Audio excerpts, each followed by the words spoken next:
Biden staffers met with special counsel Jack Smith's aides right before the Trump indictment.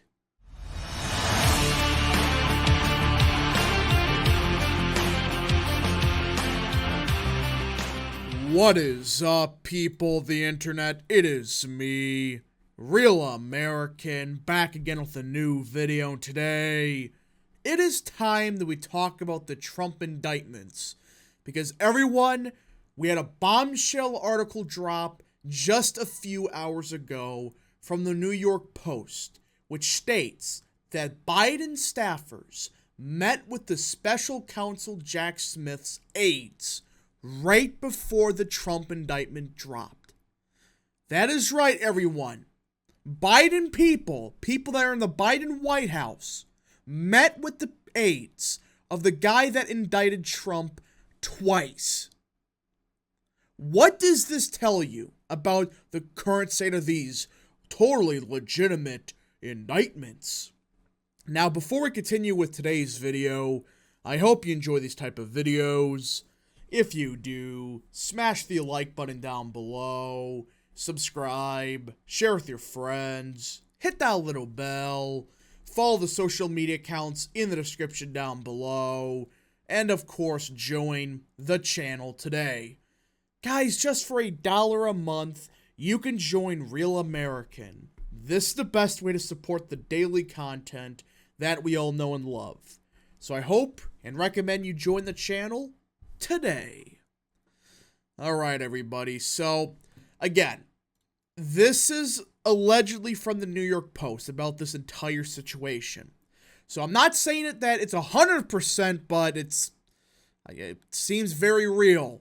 So let's get into it. The White House counsel's office met with a top aide to special counsel Jack Smith just weeks before he brought charges against former President Trump for allegedly mishandling classified documents, raising serious concerns about coordinated legal efforts aimed at President Biden's likely opponent in 2024. Guys, it doesn't matter who you are. Do you understand the optics disaster this can be? Ah, yes. Somebody from the White House is talking to people working on the investigation to indict their political opponent. That seems very normal. I see nothing wrong with it. I could count 5,000 things that's wrong with this idea that, oh, they met with him in secret and, it's just a week before the indictment. It doesn't matter what they talked about. It's an optics disaster waiting to happen. Jay Bratt, who joined the special counsel team in November 2022, shortly after it was formed, took a meeting in the White House on March 31st, 2023, with Caroline Saba, the Deputy Chief of Staff for the White House Counsel's Office, White House Visitor Logs show. They were joined in the 10 a.m. meeting by Daniel Ray, an FBI agent in the Washington field house. 9 weeks later, Trump was indicted by Smith's office on June 8th, 2023. You can't make this up. Not only did you have the frickin', special counsel people show up, you had FBI agents, you had the deputy chief of staff. It's a mess. It shows you these indictments, it doesn't matter if Trump really committed a crime or not. They're doing this because political reasons. They're not doing this because they really want to bring Trump to justice. No, they're just trying to take him out politically. Bratt, who is 63, also met with Saba at the White House in November 2021, when Trump was mirrored in negotiations with the National Archives, who were demanding the return of presidential records from his Mar-a-Lago estate before a formal investigation has not yet been opened. Saba, who is not an attorney, left the White House in May to attend law school. Bratt had a third meeting in the White House in September 2021, this time with Catherine Riley, an advisor to the White House Chief of Staff's office. The logs offer no information about what was discussed at the meetings. Of course they don't. You notice the logs, they never specify what was mentioned. Just very suspicious. What could they have talked about? I'm sure it's just the weather. I mean, some people actually believe they only talk about the weather. That's baloney. Talk about the weather? What are you talking about? You go to the White House to talk about that? No. Critics and legal experts question why Brat was taking meetings at all with the White House counsel's office while part of an active investigation into President Biden's likely 2024 Republican opponent. Very legitimate question. Why? Why meet with people in an active investigation against Trump's opponent or Biden's opponent? It doesn't freaking matter if this is Trump or not, or this was Trump in the White House or whatever. This is bullshit. This is clear collusion between the White House and the council, at least in the lower level. God knows how far up this goes, but we don't know that information just yet. There's no legitimate purpose for a line guy of the DOJ to be meeting with the White House except if it's coordinated by the highest levels, said former New York City Mayor Rudy Giuliani, a one-time top federal prosecutor in the Southern District. When asked if he believed the White House and special counsel were coordinating the prosecution of Trump, Giuliani said, "You're damn right I do. And don't dismiss him. I believe him. There's no reason for the special counsel to meet with people in the White House. Like you said, the only way they would show up to the White House if they discuss something like this. Not for frickin', oh, how's the weather today? No. What's happening is they have trashed every ethical rule that exists and have created a state police. It is a Biden state prosecutor and his Biden state police," he continued.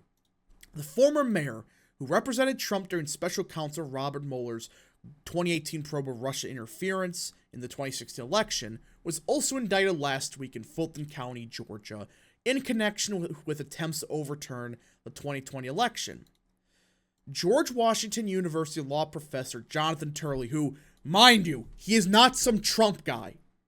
He's a classical liberal that's not a big fan of Trump, said the March meeting was particularly troublesome and raises, quote-unquote, obvious concerns about visits to the White House after Brat began his work with the special counsel.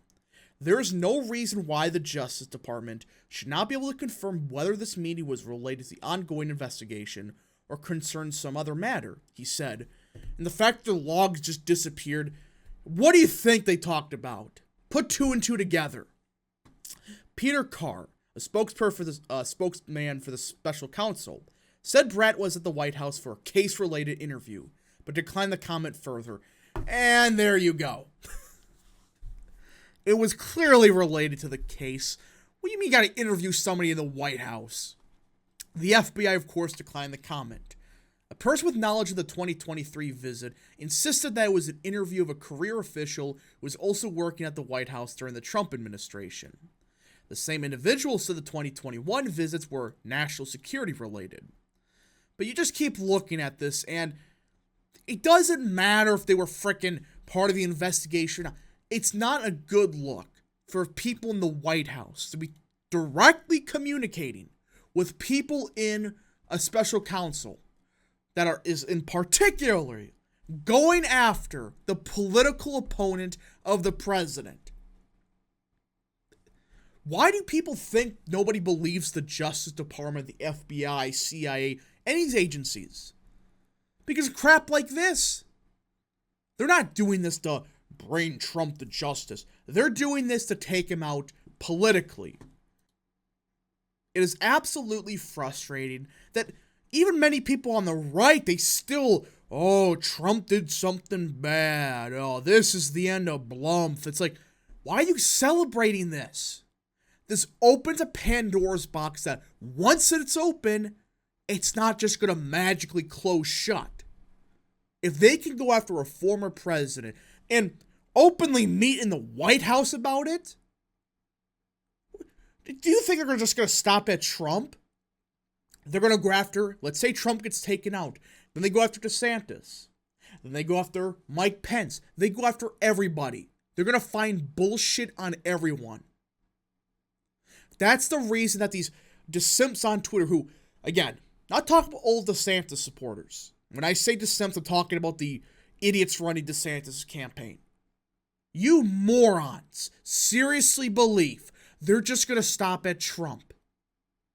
We've already seen last year them knocking down doors of Catholics at 3 a.m. for being pro-life and being a domestic terrorist organization. They're not stopping at Trump. This needs to be put to an end now. We cannot let this fester any longer. There needs to be serious investigations into how far up does this go? Who really is pushing these indictments? And I can guarantee you we all know who probably is. Somebody high up in the Biden administration that's trying to take out Trump politically. It is a scam and a shame what's happening in this country. And it keeps happening. Because Republicans are freaking cowards when it comes to this. Send another strongly worded message. Surely that will do something this time. Open investigations. Use the power of the purse that Congress has. Cut funding to these losers until you get a clear answer as to what the hell is going on. This isn't rocket science. Just do your freaking jobs. I'm glad we're getting some investigations, but come on, it's just at this point just seems like a snail pace.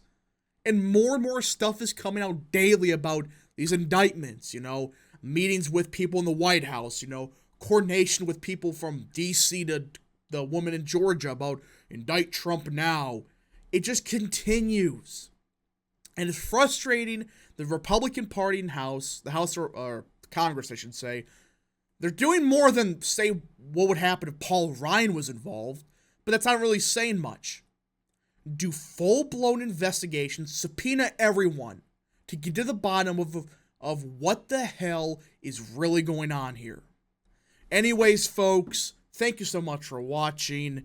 If you did enjoy this video, smash the like button down below, subscribe, share with your friends, hit that little bell, follow the social media accounts in the description down below, and of course, join the channel today. Thank you so much for watching. Godspeed to all of you.